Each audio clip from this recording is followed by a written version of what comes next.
sudden we heard the bombing. And then my dad said, that doesn't sound like our plane flying over. And then we heard the bombs fall.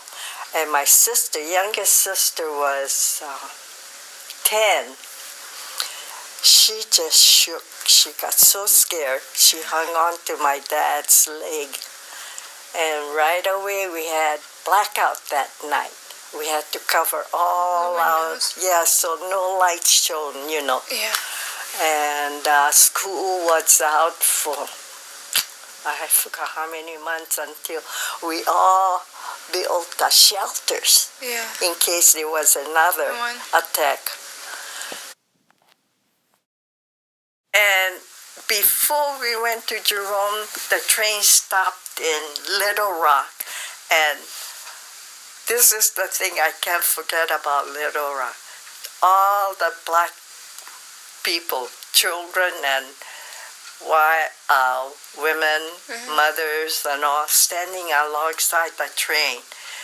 The food that we didn't eat on the train, they carried pans, bowls to scoop up the food that we didn't eat. That, how can I say, made me cry, you know, in this country where we're supposed to have people doing pretty good to resort to something like that.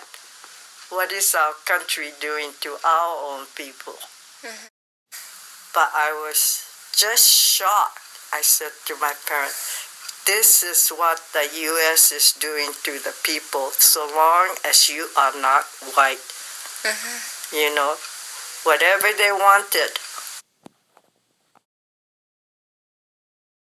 But the thing is, when we went to Hiroshima, I cried. The atomic bomb just wiped out the whole city. Can you believe?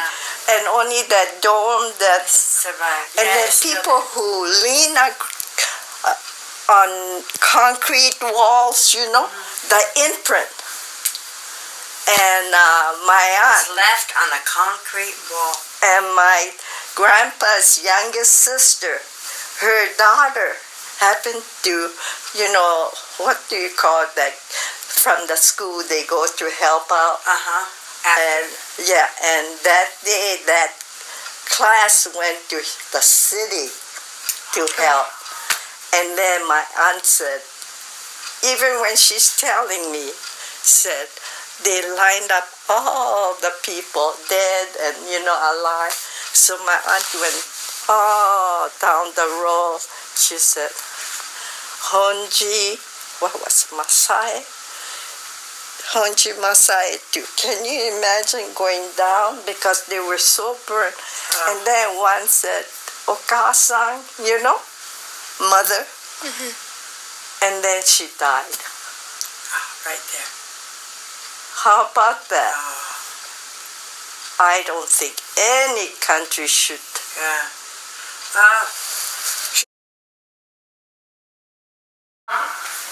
Do you remember what your reaction was to initially being at the camps? I was so young. I was 5.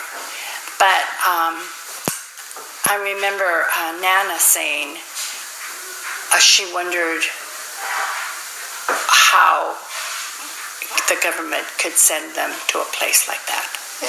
And when I went back on a pilgrimage to the camp, to Minidoka in Idaho, I know when I walked in the barrack, the room, because they had it just like it was, I just got sick to my stomach, and I thought I could just imagine how she felt with 4 kids, 4 babies, you know.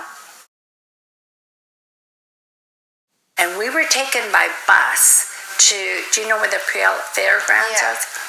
We were taken there. And because our camp in Idaho wasn't ready for us. It wasn't built. And so they took us to Puyallup. And we stayed there for about 4 months. And then at the end of August, we were taken by train to Idaho.